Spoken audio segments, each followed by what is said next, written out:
संत शिरोमणि आचार्य गुरुवर श्री विद्यासागर जी महाराज की जय। और हम योग प्रणेता पूज्य गुरुवर श्री प्रणम्य सागर जी महाराज की जय। ओम अरहम नमः। स्वाध्याय प्रेमी बंधु, श्री तत्वाद सूत ग्रंथराज जी के अनूठे स्वाध्याय में आप सभी का स्वागत है।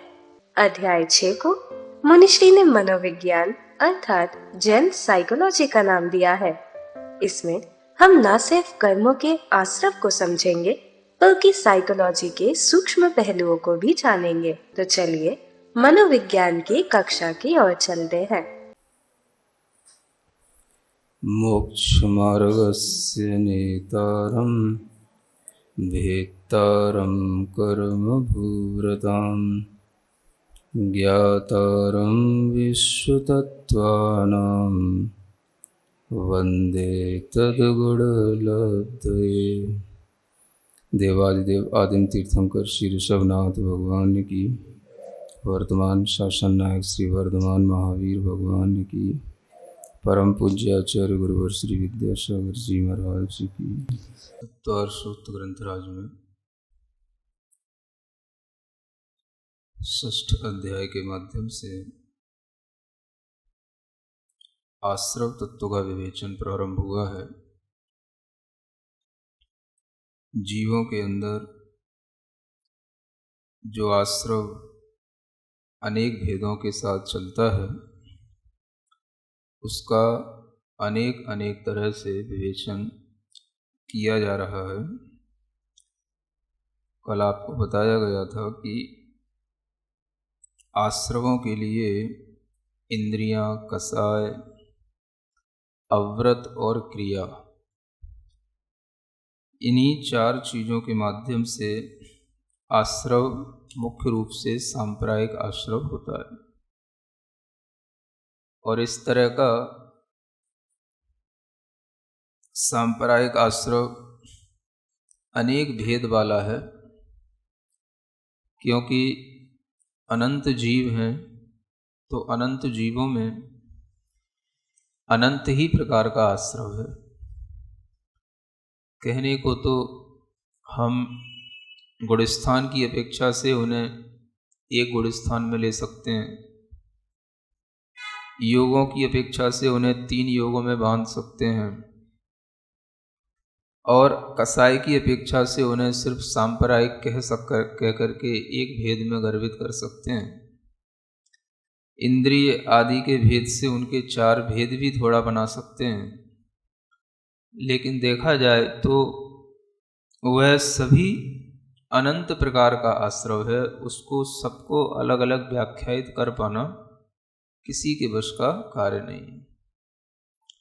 इसीलिए यह अनेक प्रकार की विवक्षा भेद बना करके अनेक प्रकार से विभाजन करने का जो हमें प्रक्रम सुनाया जा रहा है, दिया जा रहा है, ये इसी कारण से है कि हम इन आश्रवों के भेद उपभेद जो बहुत ही स्थूल रूप में हैं, कम से कम हम उन्हें तो ग्रहण कर सकें, समझ सकें। इन्हीं आश्रव के भेदों में क्या और अंतर पड़ता है और वो अंतर किन कारणों से पड़ता है, इस बात की जानकारी के लिए एक आगे का सूत्र आ रहा है। तीव्र मंद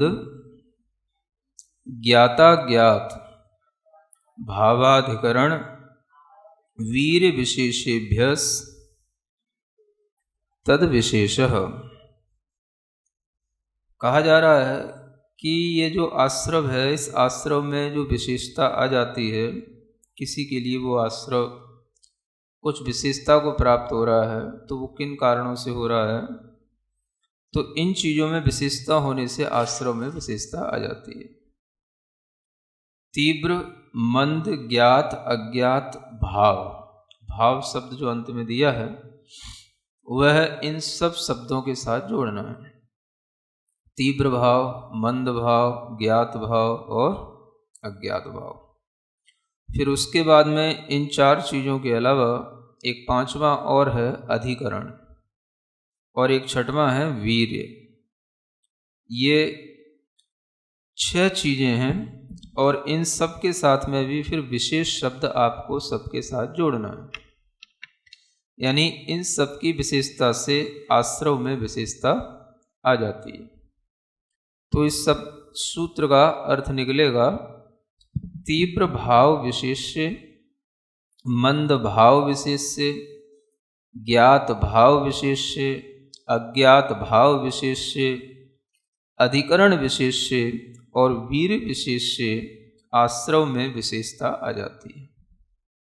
यह इस सूत्र का सामान्य से अर्थ समझते हुए इसके भीतर जो अर्थ गर्भित है उसको भी हम समझने की कोशिश करते हैं। सबसे पहले है तीव्र भाव विशेष।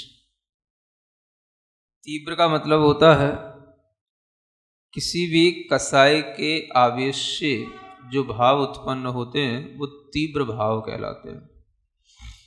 एक तो सामान्यतया भाव बने रहना, चलते रहना, और जब कभी तीव्र कसाई की उदीरणा होती है तो उस उदीरणा में बाहरी कारण भी होते हैं और अंतरंग कारण अपने खुद के परिणाम होते हैं। तो उन सब दोनों कारणों के कारण से जो एक आवेश भीतर से आ जाता है जिससे कि उस कसाई की इंटेंसिटी बहुत बढ़ जाती है और वह कसाई क्रोध, मान, माया, लोभ में से कोई भी हो सकती है। उस कसाई की आवेग की जो तीव्रता है उसी को यहाँ पर तीव्र भाव विशेष के रूप में जानना। सामान्यतया कसायों का उदय सभी जीवों में होता है और वह अगर किसी कारण विशेष के साथ में नहीं है तो वह एक सामान्य से उदय रूप तो कसाय का भाव हमेशा सबके चला करता है, लेकिन जब तीव्र कसाय का भाव होता है तो वह परिणाम खुद को भी समझ में आता है। वह परिणाम जिसमें कि उस कसाई के आवेग को वह रोक नहीं पाता अथवा वह कसाय का आवेग उसे भीतर ही भीतर बहुत पीड़ित करता है, तो वही कसाय का आवेग यहाँ पर तीव्र भाव विशेष के रूप में लिया जाता है। यह तीव्र भाव विशेष होगा तो आश्रव भी विशेष होगा, आश्रव विशेष होगा तो बंध भी विशेष होगा। फिर दूसरा आता है मंद भाव विशेष। तीव्रता का अभाव ही मंदता है। कसायों की तीव्रता नहीं होगी तो मंदता के साथ भी आश्रव तो होता रहेगा, लेकिन वह आश्रव मंद भाव विशेष के कारण से वह आश्रव विशेष कहलाएगा कि वह कसाय की तीव्रता से होने वाले आश्रव की अपेक्षा से अति अल्प वह आश्रव है और उसमें जो स्थिति हैं, अनुभाग हैं जो अशुभ रूप में हैं वो भी उसमें अल्प होंगे। यह मंद कसाय के माध्यम से मंद भाव उत्पन्न होते हैं और मंद भावों से होने वाला जो मंद आश्रव है यह भी जीवों में चलता रहता है। अब अगर आप देखें कि अगर यहाँ पर तीव्र और मंद भावों में अगर हम देखें तो तीव्र भाव जो होता है अगर सिद्धांत की दृष्टि से देखें तो कसाय का तीव्र भाव पंचेंद्रिय जीव में ही होगा। अगर हम देखें मिथ्यात्व का उत्कृष्ट स्थितिबंध कौन बांधता है, मिथ्यात्व में कौन सबसे ज़्यादा बंद करने वाला होता है, तो वह पंचेंद्रिय संगी जीव ही होता है। एक इंद्रिय जीव में हम कहते जरूर हैं कि कसाय की बहुलता के कारण से वह एक इंद्रिय पर्याय को नहीं छोड़ पाता, लेकिन करने की अपेक्षा से जो तीव्रता आती है वह संगी पंचेंद्रिय जीव में ही होती है। तो जो संगी पंचेंद्रिय जीव है वही तीव्र कसाय कर सकता है, वही तीव्र आश्रव और तीव्र बंध कर सकता है। एक इंद्रिय जीव का तो आश्रव बंध बहुत हल्का होता है, बहुत थोड़ा होता है। तो यह ध्यान में रखते हुए कि तीव्र कसाय से तात्पर्य यहाँ पर करने से है, होने से नहीं है। हो जो रहा है वो तो एक इंद्रिय विकलेंद्रिय जीवों में पंचेंद्रियों की अपेक्षा से स्वभाव से ही बहुत कम स्थिति वाला बंद होता है और कम आश्रव होता है। तो यह ध्यान में रखते हुए कि यहाँ पर तीव्र भाव का तात्पर्य संक्लेश परिणामों से है और जो संक्लेश परिणाम संगी पंचेंद्रिय जीव मिथ्या दृष्टि जीव करता है वह परिणाम और कोई नहीं कर सकता। अगर तीव्र अनुभाग का भी बंद करता है तो वही जीव करता है। ये तीव्र स्थिति का बंध, उत्कृष्ट स्थिति का बंध और उत्कृष्ट अनुभाग का बंध, ये भी जो है तीव्र कसाय के माध्यम से होते हैं। तो इसलिए यहाँ पर तीव्र का मतलब है जो संगी पंचेंद्रिय है, मन सहित है, वह जितनी कसाय कर पाएगा वो बिना मन वाला नहीं कर पाएगा, है ना। और बिना मन वाले जीव के अंदर जो कसाय का उदय होगा वह उसकी केवल बाहरी परिस्थिति के कारण से, बाहरी परिस्थिति के कारण से होगा। और वह तीव्र कसाय के उदय में जो मन का संयोजन होता है उसी के कारण से यह तीव्र भाव में वह तीव्र अनुभाग का बंध और स्थिति का बंध करता है, यह जानना। तो ऐसे समझें कि अगर कोई संगी पंचेंद्रिय जीव भी है तो भी उसके अंदर स्थिति बंध ऑटोमेटिकली जो है ज़्यादा ही हो रहा है। किसकी अपेक्षा से? जो बिना मन वाले हैं उनकी अपेक्षा से। शॉर्ट में इतना ध्यान रखें, है ना। हम चाहे कितना ही अच्छा परिणाम करें, चाहे हम कितने ही शांत हों, लेकिन फिर भी हमारे अंदर उन जीवों की अपेक्षा से अधिक स्थिति अनुभाग का बंध होता ही है और वह निरंतर चलता रहता है। और कर लिया तब तो बहुत ज़्यादा हो जाता है ना। तो ये तीव्र भाव विशेष और मंद भाव विशेष का यह अंतर ध्यान में रख करके आगे कहा जा रहा है ज्ञात भाव विशेष। एक ज्ञात भाव, ज्ञात माने हमें पता है, जानबूझ करके करना।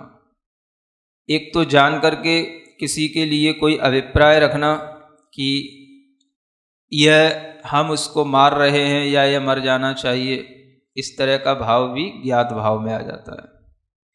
जानबूझ करके जैसे हिंसा का भाव देखा जाता है वैसे ही झूठ, चोरी, कुशील, परिग्रह, इनके प्रति भी जो है जानबूझ करके कि हाँ हम ऐसा कर रहे हैं, ये ज्ञात भाव में आता है। हमें पता है कि हम झूठ बोल रहे हैं, हमें पता है कि हम चोरी कर रहे हैं, हमें पता है कि हम कुशील में प्रवृत्ति कर रहे हैं, हमें पता है कि हम परिग्रह को ज़्यादा इकट्ठा कर रहे हैं, और फिर भी जो है हम कर रहे हैं। तो यह ज्ञात भाव कहलाता है। तो इस ज्ञात भाव से भी अधिक कर्म का बंध होता है बजाय उसके जिसको कि पता नहीं है, अज्ञात भाव से। तो अज्ञात भाव में आ जाता है एक तरह से प्रमाद जन्य भाव या अज्ञान जन्य भाव, है ना। तो एक तो जो है वो भूला हुआ है, प्रमाद का मतलब होता है वो किसी मतलब भ्रम में पड़ा हुआ है या भूला हुआ है, तो उसे पता नहीं है, तो उसके लिए उस पाप में पाप है ये उसे पता नहीं है।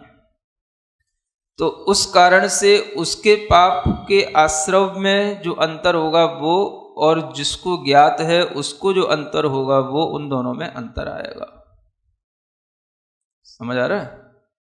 प्रमाद से होने वाला भी अज्ञात भाव होता है, अज्ञानता से होने वाला भी अज्ञात भाव होता है। कभी कभी कर्म का भी बहुत तीव्र उदय होता है जिसके कारण से उस अज्ञात भाव से वह कार्य होता है। तो ये अज्ञात भाव से जो हो रहा है वो अलग आश्रव कराता है, और जो ज्ञात भाव से होता है वो अलग कराता है। ज्ञात भाव में आपको पता है ये चीज़ें भक्ष्य हैं, ये चीज़ें अभक्ष्य हैं, है ना। फिर भी अब कुछ नहीं, खाना है तो खाना है, जो होगा सो देखा जाएगा, कौन ने देखा पाप, कौन ने देखा पुण्य। तो ऐसे करके जो मन में विचार आता है ये ज्ञात भाव के साथ होने वाला पाप होता है। समझ आ रहा है? तो आपको पता है कि यह हमारे अड़ुव्रत हैं या यह हमारे लिए भक्ष्य चीज है ना, और फिर भी हम जो है उसमें जानबूझ करके प्रवृत्ति कर रहे हैं, तो वह प्रवृत्ति हमारे लिए विशेष आश्रव का कारण होगी, क्योंकि आप ज्ञान के साथ कर रहे हो वो काम, बुद्धि है फिर भी कर रहे हो। और एक वह व्यक्ति है जिसे पता ही नहीं है, जो उसी वातावरण में पैदा ही हुआ है और उसे कुछ भी इसके अलावा उसे ज्ञान ही नहीं है कि इससे भी कुछ होता है या इसके अलावा भी कुछ होता है। तो उसके लिए वह जो बात है वो बिल्कुल सामान्य है, आपके लिए वो विशेष है।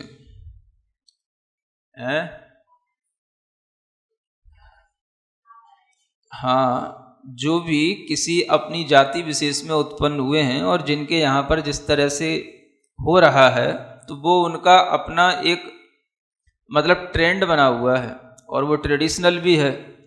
तो उसमें जो उनके लिए आश्रव होता है वो एक सामान्य तरीके से अलग चलता रहता है, क्योंकि वो उसी में पैदा हुए हैं, उन्हें पता नहीं है। जब पता हो जाता है कि नहीं ये गलत है और इस तरीके से नहीं भी करें तो भी हम जी सकते हैं, इस तरह से नहीं भी करें तो भी हम अच्छा कर सकते हैं, लेकिन फिर भी नहीं करना, तो वह ज्ञात में ही आ जाता है। जानबूझ करके जो प्रवृत्ति होती है, पता होने के बावजूद भी हमें वह अपने ऊपर कंट्रोल नहीं होने के कारण से होती है, तो वो भी ज्ञात भाव में ही आता है। तो ये ज्ञात भाव और अज्ञात भाव में एक बारीकी अंतर है, इसको समझना भी है। और ज्ञात भाव में अगर देखा जाए तो पांचों ही पापों में आपको देखना होगा कि पांचों ही पापों में ज्ञात भाव से कौन कौन से कर्मों के आश्रवभूत भाव हम करते रहते हैं।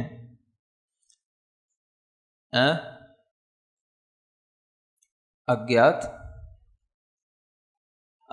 अज्ञानता का दोष तो यही है कि जो प्रमाद है या उस शुभ के प्रति जो अनादर है, यही अज्ञानता का दोष है कि उस अनादर या प्रमाद के कारण से आपको उसका ज्ञान नहीं हो रहा है या आप नहीं कर रहे हुए ज्ञान, यही अज्ञानता का दोष है।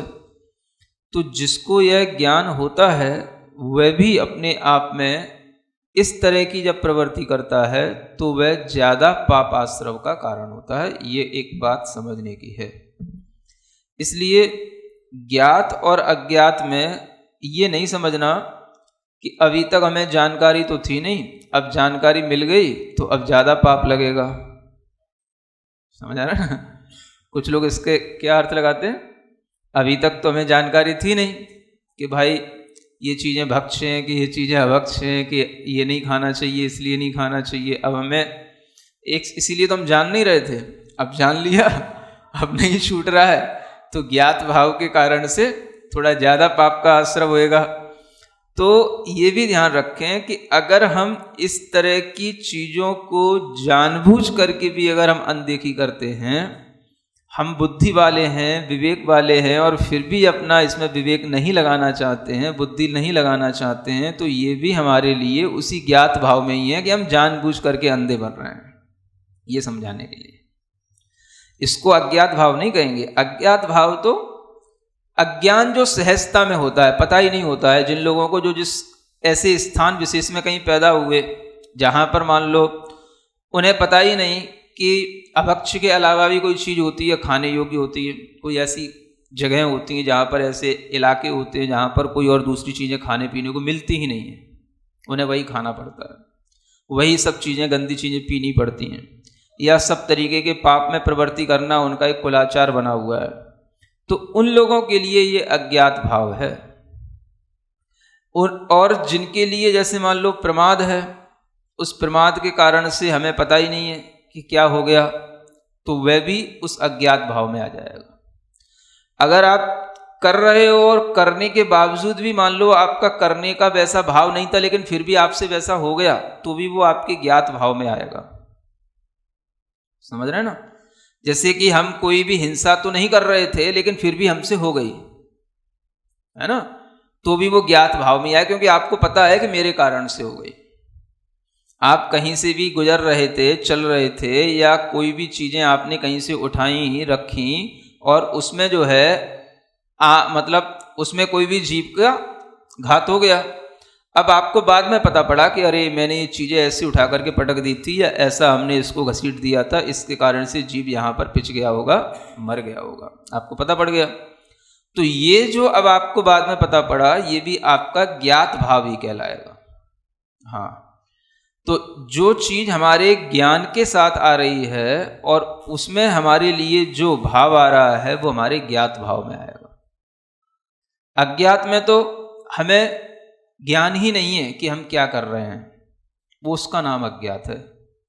और जहां हमें ज्ञान दिया जा रहा है, हम अगर इस कारण से बच रहे हैं कि नहीं भैया ज्ञान ले लेंगे तो ज्यादा पाप का आश्रय होगा, ये तो पढ़ लिया है, समझ आ रहा है ना, और इसलिए हमें ज्ञान नहीं लेना, तो वो भी आपका ज्ञात भाव ही है, वो तीव्र आश्रव है जिसके कारण से आप सही को समझना नहीं चाह रहे हैं, क्योंकि यही अज्ञान एक बहुत बड़ा अभिशाप बन जाता है कि हम सही को सही और गलत को गलत नहीं समझने के लिए तैयार होते हैं। तो इस तरह के आश्रव के भावों में जो एक परिवर्तन आता है, उसी के कारण से आश्रव में भी परिवर्तन आ जाता है। ये ज्ञात और अज्ञात भाव के बीच का जो भाव है वो सबके लिए होता है। जो व्रत ले लेते हैं, वो चाहे अणुव्रती हो चाहे महाव्रती हो, सबको अपने अपने क्राइटेरिया के अनुसार सबको पता होता है कि हमें क्या करना है और क्या नहीं करना है। आपके लिए श्रावकाचार पढ़ाया जाता है, मुनि महाराज के लिए मूलाचार होता है, उन्हें पता होता है कि इसमें कैसा करने के लिए लिखा है, और फिर भी हम जानते हैं और नहीं करते हैं, तो वो भी हमारे ज्ञात भाव में ही आता है।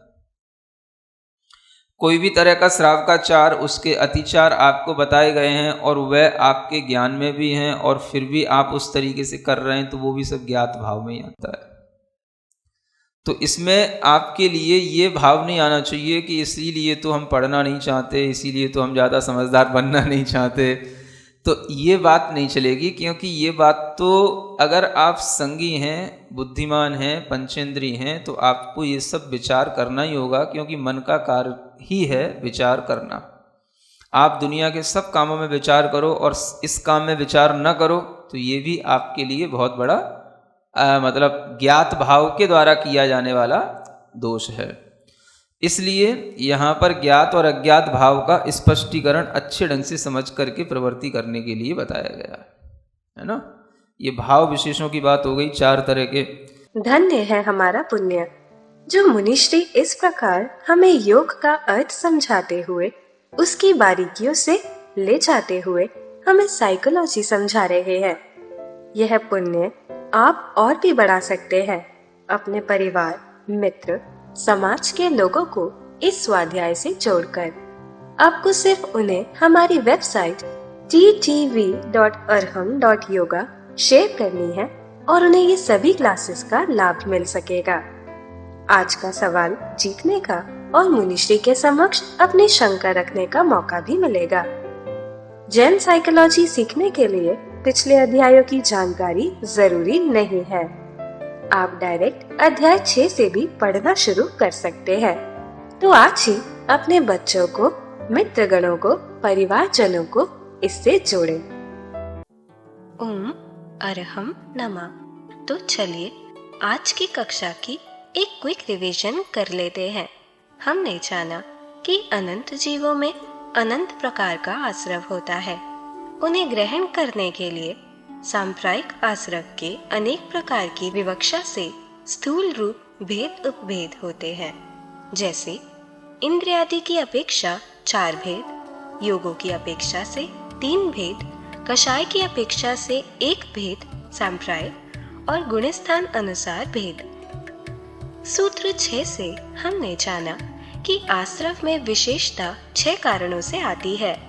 तीव्र भाव, मंद भाव, ज्ञात भाव, अज्ञात भाव, अधिकरण भाव और वीर्य विशेष से।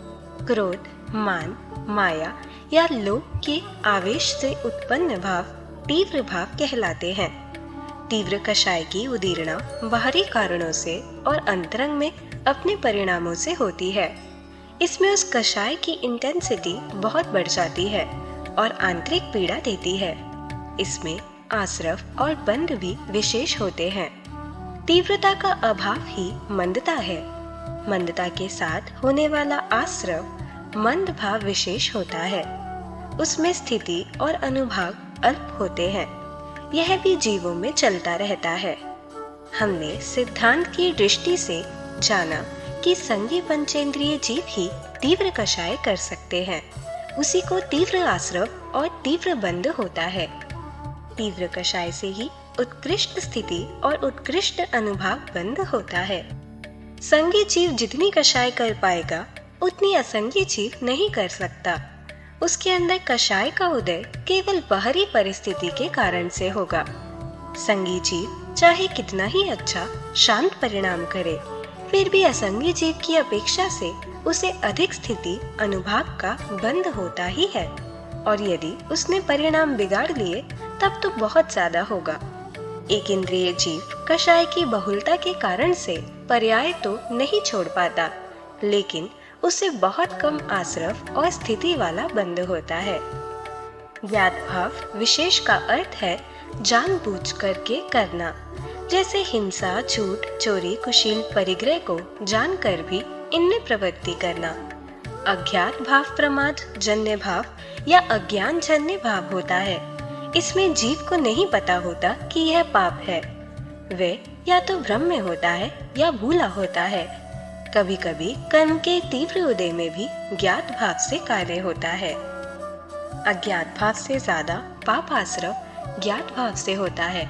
जैसे ज्ञात भाव में भक्ष्य अभक्ष्य चीजें पता होने पर भी हम खाते हैं। यह प्रवृत्ति विशेष आश्रव का कारण होती है।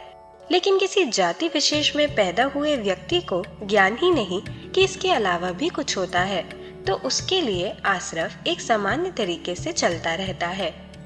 हमने ज्ञात भाव और अज्ञात भाव में बारीक अंतर को भी समझा। अज्ञात भाव में तो अज्ञान सहजता में होता है, जैसे स्थान विशेष पर पैदा होने के कारण अभक्ष्य का पता नहीं होना। इसके अलावा अन्य प्रवृत्तियां ज्ञात भाव में ही आएंगी, जैसे पता होने के बावजूद अपने ऊपर कंट्रोल नहीं होने के कारण प्रवृत्ति करना। प्रमाद के कारण से यह पता नहीं करना कि हमसे क्या हो गया, जैसे हिंसा न करने का भाव होते हुए भी अगर कहीं गुजरने से हमसे किसी जीव का घात हो गया। ज्यादा पाप के आश्रव से बचने के लिए ज्ञान ही नहीं लेना। यह ज्ञात और अज्ञात भाव सबके अपने अपने क्राइटेरिया के अनुसार होता है। अणुव्रती श्रावक को श्रावकाचार के माध्यम से और महाव्रती मुनि महाराज को मूलाचार के माध्यम से पता होता है कि उन्हें क्या करने योग्य है और क्या नहीं। तो चलिए अब हम सभी जनवाणी स्तुति करेंगे और तत्पश्चात समय होगा आज के सवाल का।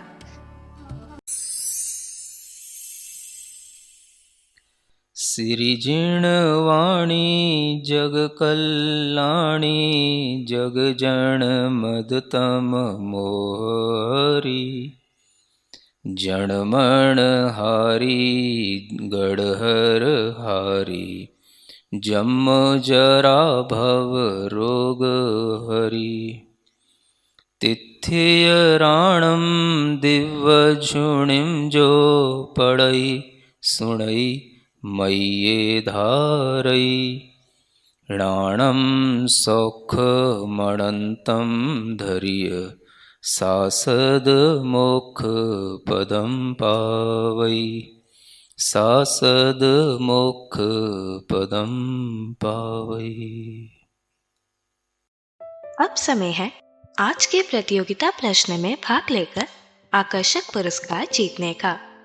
आप अपने फोन को QR कोड स्कैन करने के लिए तैयार रखें या दिए गए लिंक पे जाएं।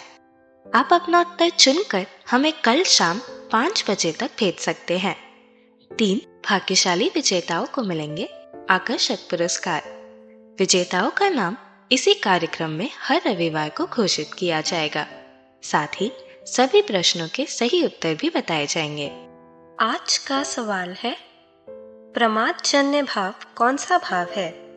तीव्र भाव, मंद भाव, ज्ञात भाव, अज्ञात भाव। अध्याय 6 की कक्षा 6 के आज के सवाल का सही उत्तर है सम्यक्त्व क्रिया। अगर आप किसी कारणवश कोड को स्कैन ना कर पाए हों तो आप क्लास की वेबसाइट पर जाकर भी उन्हें अटेम्प्ट कर सकते हैं। इस लिंक पर जाएं या QR कोड को स्कैन करें।